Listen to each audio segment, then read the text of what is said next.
The short answer to this question is no. Disclaimer, I'm not saying the show is awful, so please pack away your tears and colorism. I'm not the 1, 2, or 3. If you want to get disrespectful over fictional characters, I recommend signing up to BetterHelp, where you can find the right therapist for you. Not sponsored, but anyways, let's get into the video. I'll start off with the positives. The way they tackled the controversial issues in this half of the season is better than they've ever done in any other season, like I swear down. But yeah, in past episodes they've misrepresented the argument of that controversial topic so badly. So like in season 2 when they were doing cultural appropriation, thousands of people watched that episode. Some of them with no education on the matter probably watched that and they were like, black people are so dramatic, huh? Cultural appropriation is a real issue, but the way they displayed it was horrendous. Oh my gosh. Yeah, I wrote notes for this so I wouldn't forget anything. So if I'm looking down, please, I don't have photographic memory, okay? Let me live. I specifically like Harvey's storyline with Anna, with the whole celibacy route, because usually when it comes to teenagers in Hollywood, it's always the stereotype of all teens are sexually active. It's like no exceptions. You're either super horny or you can't get no dick. There's no in between. It's not common you see a plot revolving around a teen actively not trying to partake in sex where they actually deep dive into the reason why. Like most times when someone's not having sex, it's like they're just a side character, so they literally just have no romantic interest. Oh my gosh, that should have taken me 5 minutes. But yeah, that's the accolades done. Well done for doing one thing right. The rest of it, I'm not saying it's trash. I'm just saying let's get into it. So I made a list of all the main critiques season 3, the first half got. Okay, I don't even need my notes for this part. They added Ryan Destiny, and that was a huge complaint for people. A huge problem because the way they treated her was as if she was a prop. If you didn't want to give her more than 5 seconds of screen time, you should have just kept it to the guest appearance. That's what you did with Jordan Woods, innit?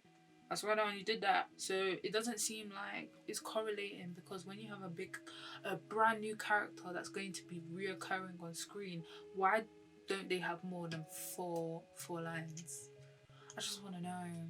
And especially the fact that the criticism from season 1 and season 2 was that there's no representation for dark-skinned women, yet you do have episodes that involve dark-skinned women, but you're using lighter-skinned, brown-skinned women to have that conversation when the conversation is supposed to be centered around the dark-skin experience. You know what I mean?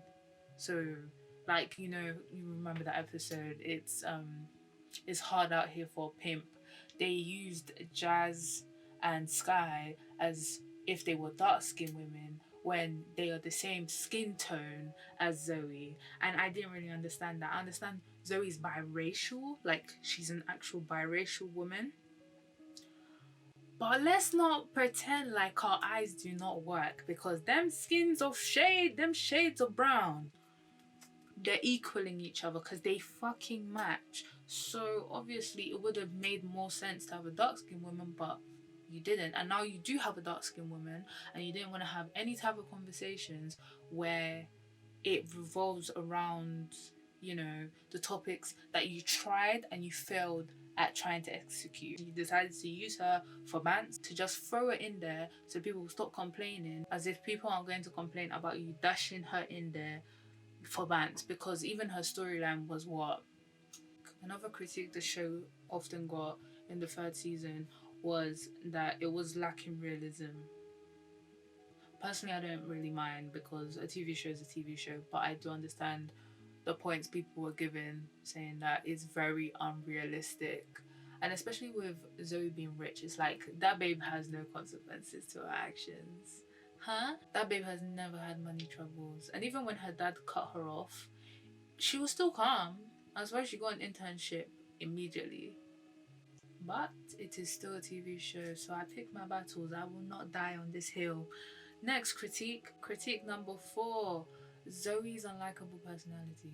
Personally, I don't mind it when characters aren't perfect. Like, if you've got a flaw in you, then cool. because that's realistic. But Zoe has been the same self-centered, selfish, big-headed, always complaining. I won't even call it. You know what? Let me not even swear. But she's been the same person, the same flawed individual with no attempt of bettering herself, no character development since season one. Because she's so fucking annoying sometimes. Oh lord. Zoe. Zoe, why can't you not shut up? You know what I mean? Oh my gosh, bro. Oh yeah. From season one, she's been a freshman, she's been a junior, she's been a sophomore. But she's never been humble. That babe has always been herself. No type of change, no type of adjustment. The only way I saw her, the only part that I saw her adjust was when she was in that relationship with Luca. But she wasn't adjusting for the better. She was becoming a people pleaser, which wasn't good. And then as soon as they broke up, she snatched back to the same person that she used to be. Next criticism was representation. I don't think I need to expand on that. They have 3 shades of skin plus Vivek. I don't know what to categorize Vivek. I don't want to assume what country he's from. And I'm not going to search it. And then the last criticism, and swear down, I've had a problem with this guy since day. Aaron's hypocrisy. Aaron as a character is so contradictory. And I'm not saying no one is a hypocrite in real life. It's fine to be a hypocrite. Well, I wouldn't say it's fine. But it's like, you know, people can be hypocrites because it's natural. But in the show, from season 1 to the first half of season 3, Aaron had never been called out for being a fucking hypocrite. So obviously, it's gone from Mr. Pro-Black to finding out he's colorist, to then going back to his pro-Black storyline, to then fucking a Republican, a Trump supporter. And like, this isn't to be controversial or anything, but Anna's white. Like, I want you guys to know, right? This isn't me being ignorant or whatever. She's Latina, but Latina is not a race. I'll agree with your mom. It's not a race, right? Being Latino, Hispanic is not a race. It's just an ethnicity. Don't come for me, because if you Google it, you'll see. So it's not, I'm Latina and blah, blah, blah. You're white Latina. Or you're Afro-Latina. That's why, you know, there's a difference. It's not just, I'm Latina. You're white Latina. So, therefore, Anna is white. So, therefore, Aaron, Mr. Pro-Black, is... I'm not even trying to get into that territory of you can't be pro-Black and be in a relationship with a white woman. Of course you can. You know what I mean? You can be pro-Black and date whoever you want. But a white woman that supports Trump? I don't think you're on the right team. You're not on the same page. What do you mean? But yeah, I just don't know what's woke about him. Now I do, because I finished the season. But that whole Anna storyline and him being pro-Black, it just doesn't make sense to me. So Ryan Destiny, they gave her a little bit of a storyline. That she almost got married, but she didn't. And we never looked further into that. That was like a 5-minute scene. So okay, that's nice. And then it just felt like what they were telling us about Ryan Destiny, it was more of a thing of, okay, just remember that. Like you're never gonna see it again, but just remember that. Then after that, we hear about her student film that she wants to film Jazz and Sky. And we're thinking, okay, cool, they're going to be hanging around way more now. So Ryan Destiny is definitely going to be there. Jillian, right? No, she's not there. Like, there were so many events where she could have been there, but I don't know if she lost her ticket or she got fired halfway through the fucking season, but she wasn't there. She didn't even go to the Olympic tryouts with them. Like, it didn't make sense. Aren't you supposed to be recording them? Isn't this what your film is about? Why aren't you stalking these girls? And then at the end of the season, They got rid of her, and I don't care if anyone's like, oh, she might be back. Might. Is that what I should settle for? She might be back. They're not even gonna show her film. I guarantee you, because what the hell? They even made her break up with Luca. They're like, oh yeah, we're just not gonna, long distance. We're one with the wind. We do not have ties or bonds to this world. Like, bro, you're telling me the only reason she would come back, which is Luca, is not like there's no reason for her to come back anymore. They're just gonna break up like that. Oh, okay. I see what you're doing. It's not sneaky. It's very blatant. So cool. And she wasn't in there for most of the episodes. She was there for, I think, the first 3 episodes. And then for the rest of them, it was like, where's Waldo? Because she was not there. And the last episode, she was there. Yeah. I might be having that kind of incorrect, but she wasn't there for most of the season. Let's be honest. That was disappointing. With the second criticism was lack of realism, and this half of the season, that didn't help it at all. Zoe, legit, obviously she's made her decision. She's quitting school, like not taking a gap year, not just taking a break from the semester. It's a thing of, nah, I've made this decision in 4 working days. I am leaving, right? She's gone to do her job, and now at the end of the season, what has she done? She has quit. And I'm not gonna lie, who would have done that? People in real life understand the weight of their choices enough to have considered every single option, to have come up with a backup plan, and not just quit on the spot because of a minor inconvenience. She kept on saying, she felt like she was missing her friends. What did you expect? You're dropping out of university and you're traveling worldwide to be a stylist. When you finish university, it's not, you're still not going to work together. It just didn't make sense to me, because in my mind it's just like, are you okay? Are you alright? Are you alright? No, let me know. Let me know. And Joey Badass was like, oh, you can come back anytime. La, la, la, la, la, la. I'm thinking, let's be honest, like Joey Badass, once you finish university, I don't think Joey Badass is gonna be like some relevant icon. It's like you need to understand the volatility of your career. Being a stylist is very much, you have to build relationships. I'm not saying I'm a stylist or whatever, but I think it's very much whether people trust you and they trust your decisions. So if they're seeing you on a celebrity that's popping right now, then cool, they're more likely to work with you. But if the celebrity is irrelevant in 2 years, I'm not saying Joe Badass is irrelevant. I'm saying that if his career doesn't continue to skyrocket and his label decide to shelf him and he doesn't put out another album for 4 years, it's like, what are you going back to? You know what I mean? That's not really job security. Yeah, but at the end of the day, it didn't become any more realistic. So I don't know if people are still gonna complain about that. I just found Zoe's decision very stupid. Like, I feel like her dad should have checked her at some point, because for her to have dropped out of school and now she's re-enrolling is like, no, someone needs to tell her that you have to pick one. I mean, critique from season 3 first half was Zoe's unlikable character. And I can tell you with my full chest, my hand on my heart, that she didn't get any better. That bitch was fucking another girl's man, and confidently as well. It wasn't a thing of she felt any type of guilt when she first fucked him. It was more of a thing of she felt embarrassed that he hadn't broken up with her yet.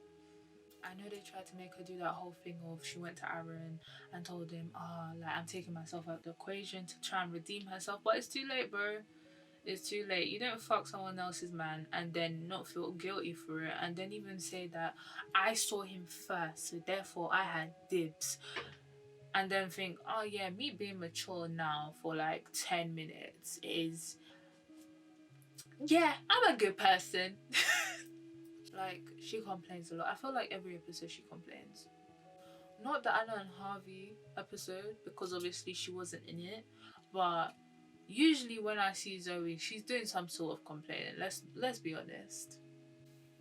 But yeah, end of the day, no character development, just vibes. Zoe's the same bitch she walked in as. Representation. Okay. Alright, let me not rant for too long. I did another dark skinned woman that is now Aaron's girlfriend. I think her name is, I don't remember. She has no real backstory. Actually, let me correct myself. She has no backstory. At least Gillian, Ryan Destiny's character, has a backstory where it's like, you know, she almost got married and blah blah blah. And we were told it, nothing more. It never transmitted into any other episode. But with Aaron's girlfriend right now, it's like in this half of the season, this is her storyline. Her being cheated on is her storyline. But that last episode, she wasn't there for any of it. I swear down, she had one line.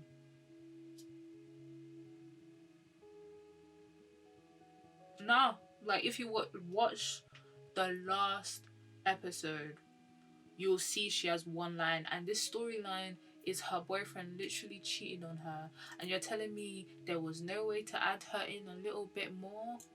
This is literally happening to her, but you're focusing on Zoe and Aaron. I'm just saying, the way they treat dark skinned women on this show, props. How is this her storyline and she's not a part of it? It makes no sense.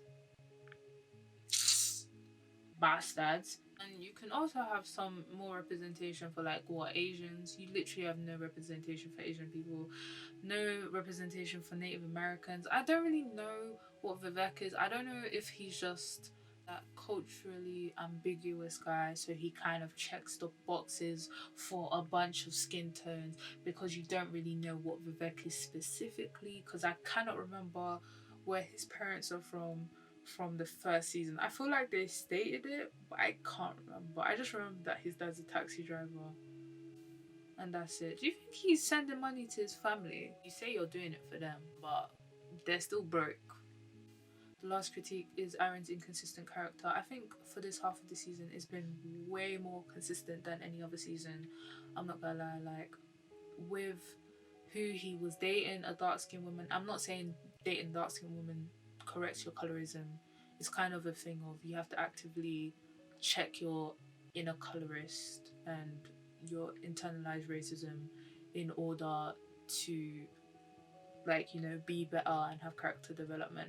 But of course he was consistent in a way where it's like his relationship, and considering she's dark skinned and a part of that movement as well, it kind of shows like, okay, that is consistency.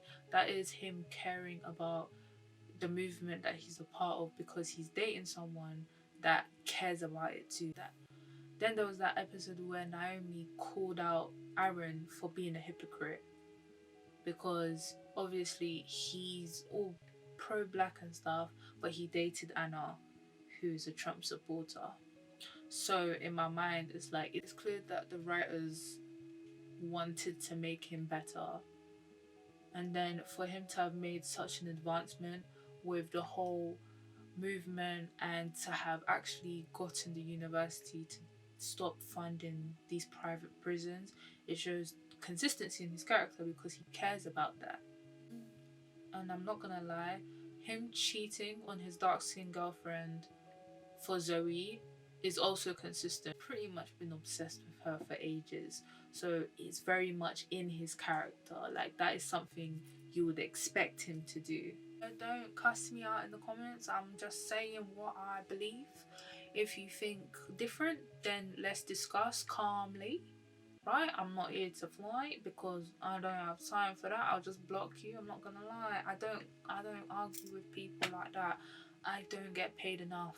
Also, thanks for 10 subscribers. I hit 10 subscribers on Monday. Yeah. And then today I hit 20 subscribers. Today is, what day is it today? Friday. Today I hit 20 subscribers, and that's cool.